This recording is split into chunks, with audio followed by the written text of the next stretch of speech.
Muy bien, vamos a abrir las Biblias a Romanos 11 y hoy día vamos a revisar versículos 11 hasta 15.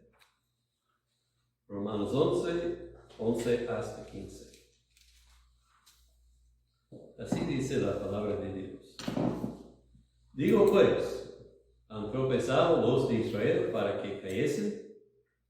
En ninguna manera. Pero por su transgresión vino la salvación a los gentiles para provocarles a celos. Y su transgresión es la riqueza del mundo, y si su transgresión es la riqueza del mundo, y su defección la riqueza de los gentiles, ¿cuánto más su plena restauración? Porque a vosotros hablo, gentiles, por cuanto yo soy apóstol a los gentiles, honro mi ministerio, por si en alguna manera pueda provocar a celos a los de mi sangre y hacer salvos a algunos de ellos. Vamos a orar. Padre, te pedimos que bendigas la predicación de tu palabra esta mañana. Enséñanos tu verdad y guíanos en aplicarla en nuestras vidas. En el nombre de Cristo Jesús. Amén. Pues dije 11 a 15, pero es 11 a 14, pero de todo. Bueno, última vez vimos que los de Israel que Dios no había escogido fueron endurecidos por Dios. Y vimos en esto, citaba David en un salmo imprecatorio, y vimos que por eso no debemos interpretar estos como hombres buscando venganza, sino profecía en respecto a la justicia de Dios. Y cuando David dice, se ha vuelto su convite en trampa y en red, manifiesta que no debemos tener ser celosos del éxito de los impíos, porque su abundancia es muchas veces su caída. Y más que todo vimos que los pecados de los hombres no interrumpe el plan de Dios, son parte del plan.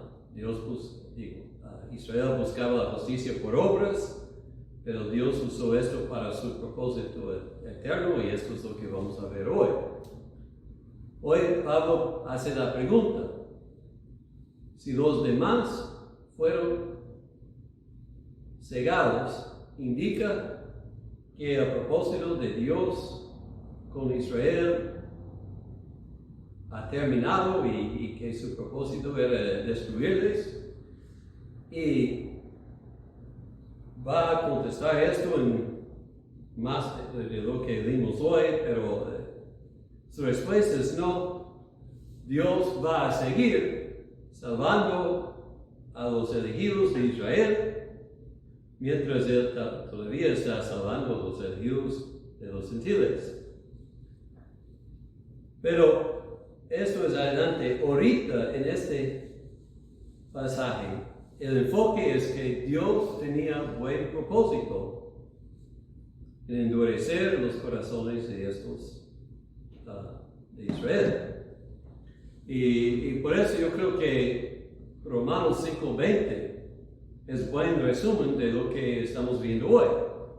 Dice 5:20, cuando el pecado abundó, sobreabundó la gracia del Señor.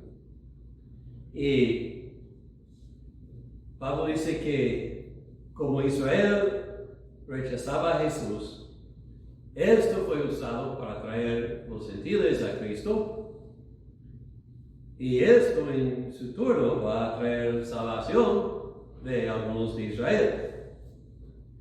Y lo que debemos ver es que Dios muchas veces usa medios que nos parecen curiosos para avanzar el Evangelio porque sus medios parecen contra el Evangelio, pero en el fin resulta que el Evangelio progresa más. Bueno, primero dice que por la caída de Israel, o mejor, tropezar de Israel, salvación ha venido a los gentiles. Y vamos a meditar en esto. Fue por el pecado de Israel que Jesucristo fue crucificado. Cuando Él vino a ministrar directamente a los judíos. Fue primeramente a ellos que predicó el Evangelio, que sanaba a los enfermos y todo eso. Debemos recordar la historia cuando la mujer cananea vino y pidió que sanara a su hija. Él resistía por un tiempo porque dijo que su ministerio era dirigido a los de Israel. Y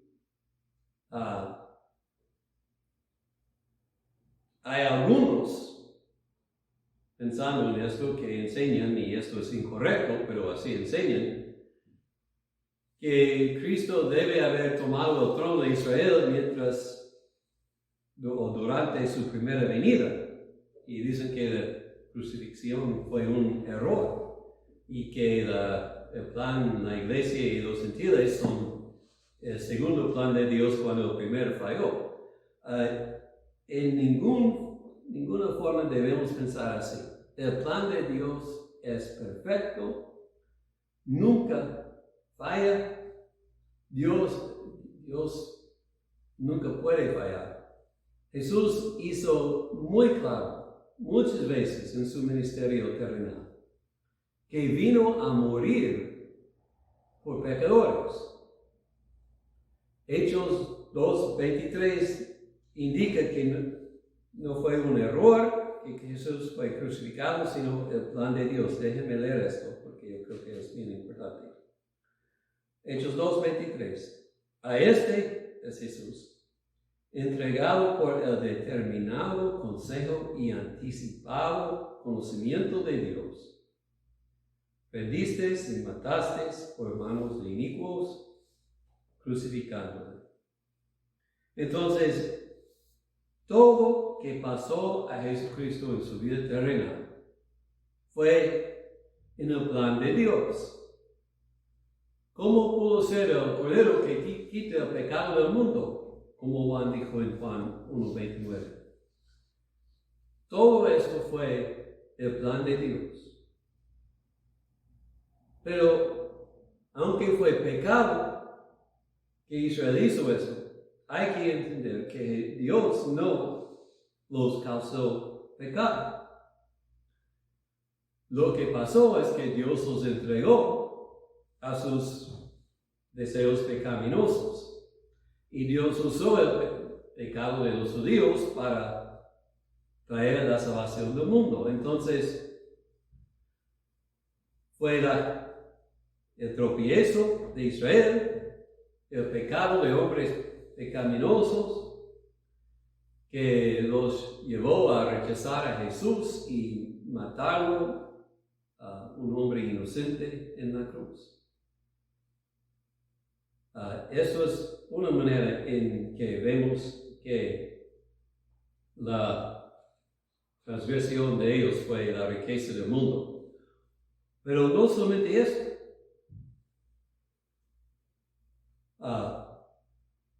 Era lo que hicieron después de su resurrección que más importaba aquí, yo creo, más fue en la mente de Pablo, porque era necesario que Jesucristo muriera por judíos, tanto como gentiles. Si no habían muerto en la cruz, no habría salvación ni por judío ni tampoco por gentil. Pero en la iglesia primitiva, que fue nacido en Jerusalén, era puro judío al principio.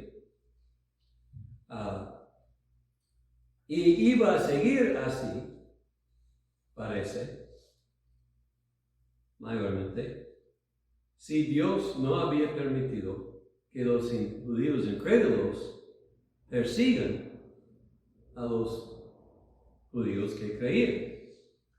Fue cuando Esteban fue matado y luego los creyentes esparcidos, que ellos nos dicen que ellos comenzaban a predicar el Evangelio donde iban.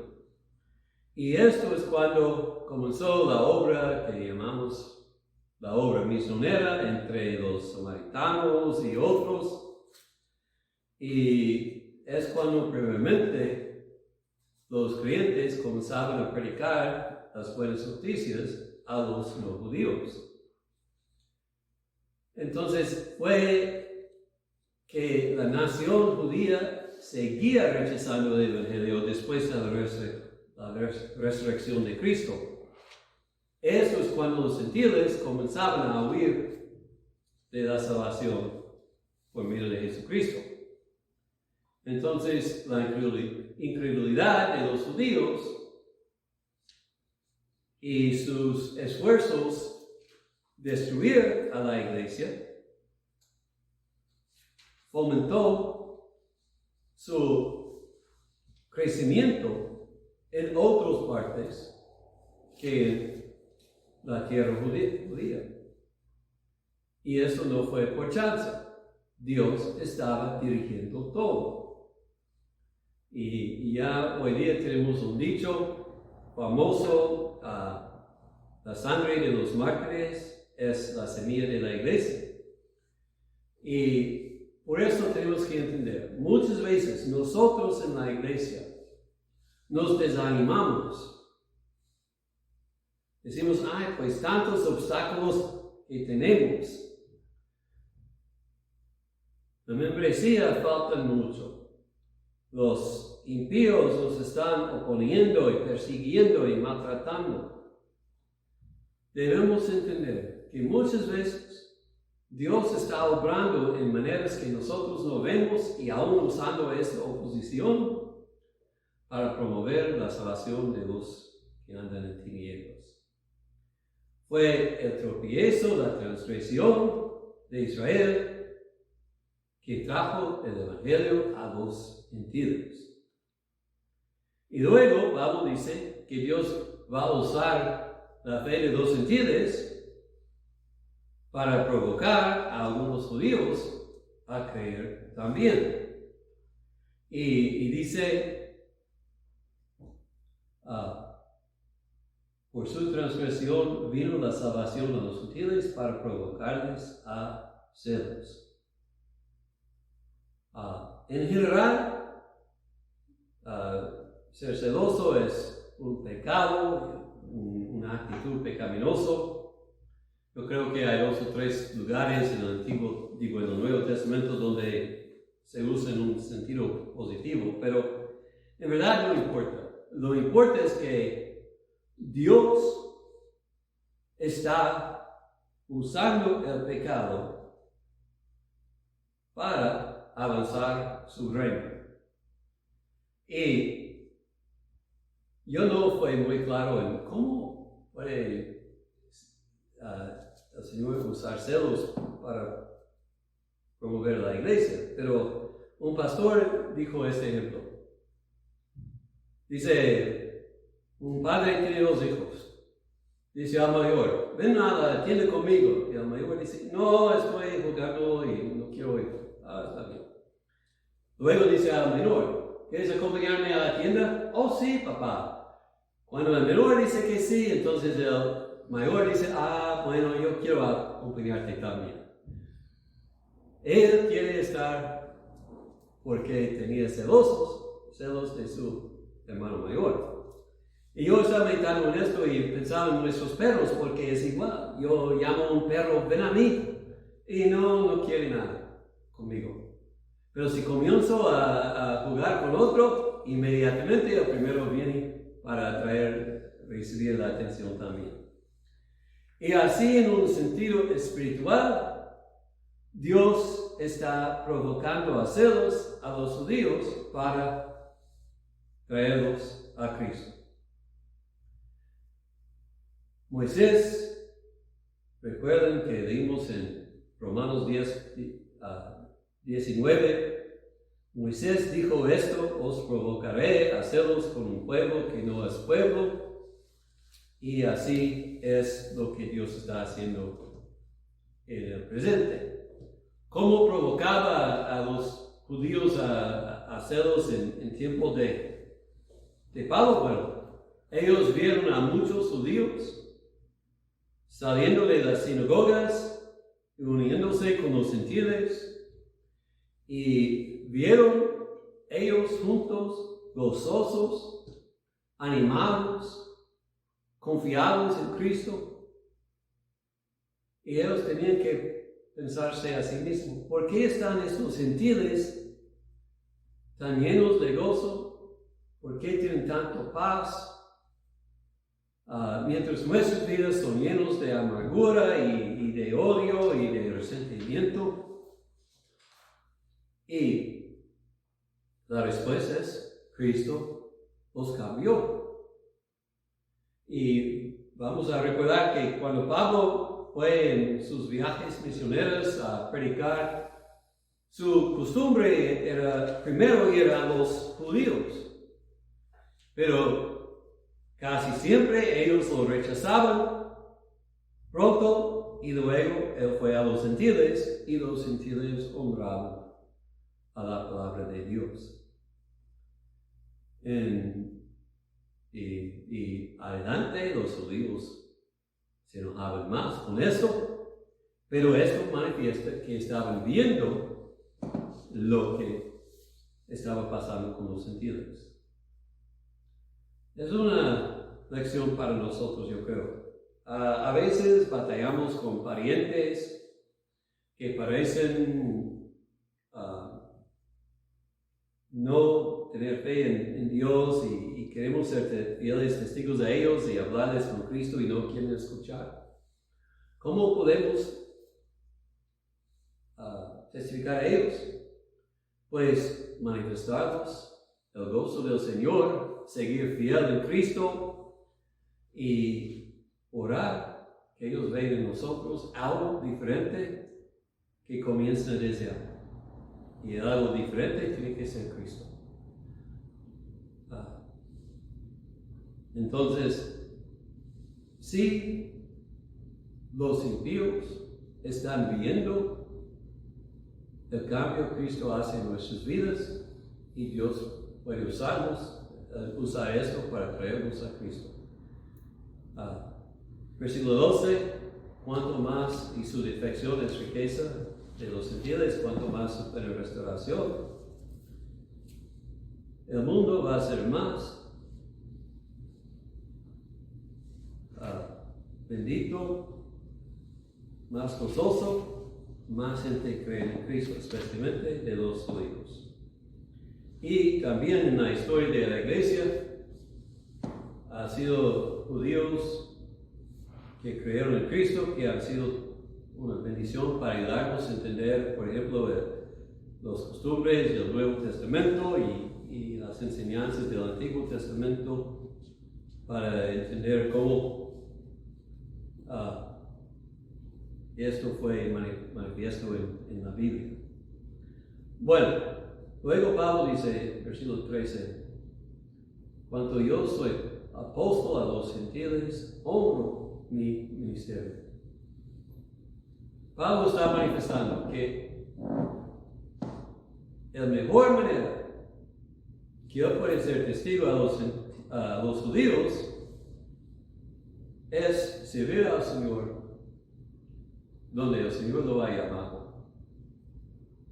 Y me interesa que este apóstol, que muchas veces, no solamente aquí en Romanos, pero otros también, pero expresa su amor para su propio pueblo. Pero aunque él tenía mucho amor por ellos, mucho cariño, él no fue llamado a servirlos, primeramente, sino a los gentiles. Y obviamente él testificaba a los judíos cuando pudo. Como dije, en Nuevo Pueblo, cuando él vino, primero fue a los judíos, gentiles, y luego, primero a los judíos y luego a los gentiles. Pero invariablemente, cuando él predicaba a los judíos, fue rechazado por ellos. Y por eso gastó mucho más tiempo predicando a los gentiles que a los judíos. Y yo creo que si Dios no lo había llamado a ser apóstol a los gentiles, él habría gastado entonces mucho más tiempo entre los judíos. Pero Dios le dio una llamada específica y por eso él la cumplió, como dice Hechos 9:15. Esto no fue dicho a Pablo mismo, sino a Ananías, antes de que Ananías tocó sus ojos y lo dio la vista, pero dice el Señor a Ananías: ve, porque instrumento escogido me es este para llevar mi nombre en presencia de los gentiles y de reyes y de los hijos de Israel. Entonces, lo primero fue los gentiles y los reyes y también los judíos, pero primeramente los gentiles. Y no discutió con Dios, no dijo a Dios, pero yo quiero ir aquí. Hizo lo que Dios lo mandó. Y yo creo que entendió que pudo hacer más bien para sus parientes, predicando el evangelio a los gentiles, que a su propio pueblo. Dice, por eso, por si en alguna manera pueda provocar a celos a los de mi sangre y hacer salvos a algunos de ellos. Me interesa, yo estaba pensando, el endemoniado de Gadareno. Él dijo a Jesús: déjame ir contigo. Y Jesús dijo: no, vete a tu pueblo. Pablo obviamente quiere ir a su pueblo, pero Dios dice: iría a los gentiles. Entonces nosotros tenemos que entender, no decidimos dónde vamos a ministrar, cómo vamos a servir a Dios. Dios manifiesta en nosotros las oportunidades y nos envía conforme a su llamado. Y muchas veces lo que nos llama a hacer no es lo que nosotros gustaríamos escoger, pero debemos recordar que lo mejor que podemos hacer para nuestros parientes, la mejor manera en que podemos testificar a nuestros parientes es servir al Señor como Él nos dirija, mientras estamos orando por los que andan en tinieblas. Pablo, versículo 1 dice, versículo 1 del capítulo 10 dice que está orando por su pueblo. Y aquí debemos hacerlo. Recuerdo lo que Margarito ha dicho, que si me ocupo con la obra del Señor, con los negocios del Señor, Él se ocupa con mis negocios. Y yo creo que es verdad. Muchas veces, si somos realistas, nuestros parientes no van a escuchar a nosotros mismos. Porque como Jesús dijo, un profeta no se acepta en su propio país. Y lo mejor que podemos hacer es buscar provocarlos a celos, como dice, manifestando el amor de Dios, sirviéndolo fiel y manifestando el gozo y la paz que Él nos da. Y orando que el Señor envíe a alguien a quien sí van a escuchar. Entonces, ¿qué aprendemos de todo esto?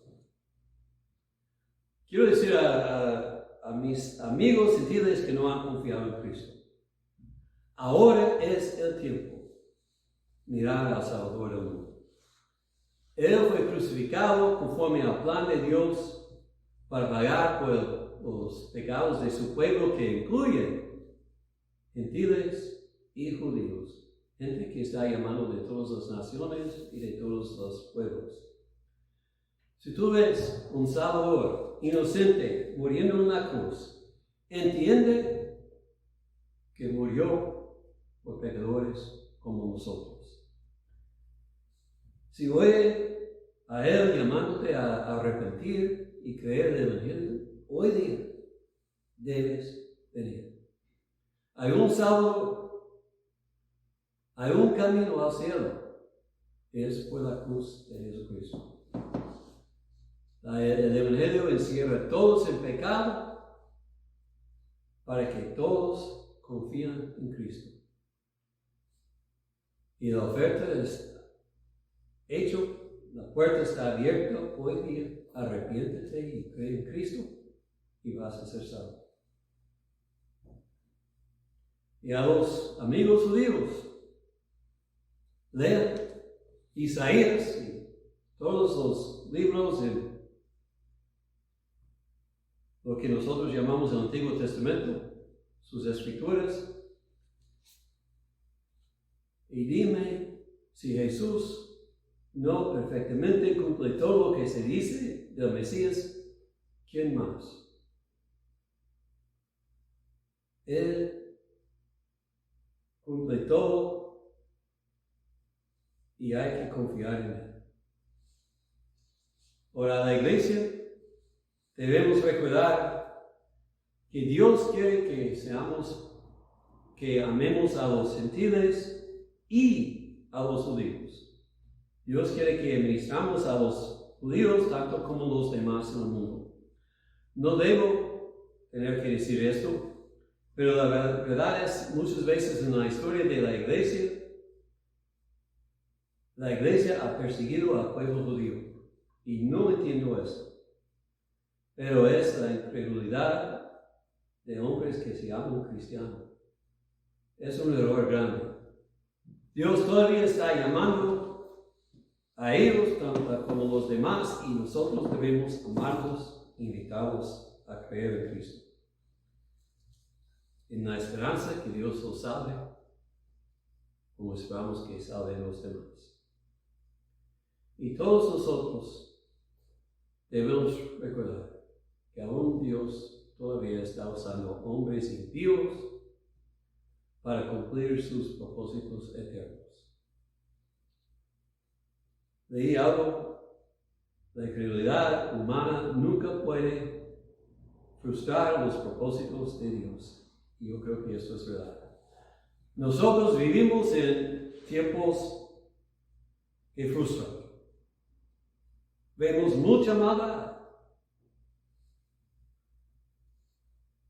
Las iglesias son abandonadas. La gente que amamos no escuchan a nuestro testimonio. La sociedad se pone de peor en peor con muchos pecados. La libertad cristiana que tenemos en nuestro país está en peligro. Hay mucha violencia y la violencia está aumentando. Es fácil ser deprimido y desesperado. Hay que recordar que estamos viendo a los vientos y no al Salvador. Dios está en su trono, está gobernando conforme a su voluntad determinada. Está recogiendo los elegidos a pesar de todo, o aún por medio de todo lo que es malo en este mundo. Y no debemos desesperarnos, pero debemos confiar en Cristo y seguir haciendo lo que Él nos dirija a hacer. Si queremos ser buen testigo, debemos manifestar al mundo que Cristo ofrece algo y nos da algo que el mundo no tiene. Que Cristo es mejor que lo que el mundo ofrece. Debemos contentarnos con Dios. Debemos manifestar que no estamos buscando el materialismo y el sensualismo del mundo, que no estamos quejando y murmurando constantemente infelices, pero debemos manifestar a nuestros familiares y los demás que tenemos la paz de Dios que sobrepasa todo entendimiento en nuestros corazones. Debemos expresar el amor de Dios a todos los que vienen a nuestras vidas y así confiar que Dios va a tocar a nuestros amados con su amor también. Dios está obrando muchas veces cuando no vemos lo que está haciendo. Hay que confiar en Él y no desmayarnos. Vamos a orar. Padre, gracias que tú eres un Dios maravilloso, que tú obras en maneras que no podemos entender. Pedimos que sigas obrando en nuestro día. Si hay alguien escuchando este mensaje que no confía en Cristo, hoy día abra sus ojos para que vea que necesita a Cristo y que no va a poder ser contento en este mundo sin Cristo. Que lo busque y lo encuentre. Por tu pueblo, si hay algunos desanimándose por todas las aflicciones y problemas que hay en este mundo, o por la incredulidad de sus familiares, que vean que tu poder es suficiente y que deben confiar en ti y vivir una vida gozosa en Cristo, testificando cuando pueden, pero más que todo, sirviéndote donde tú los has dirigido. Oh Señor, ayúdanos a ser fieles y no desesperar, sabiendo que en tu tiempo lo que hacemos, lo que sembramos va a traer un cosecho bien grande. En el nombre de Cristo te lo pedimos todo. Amén.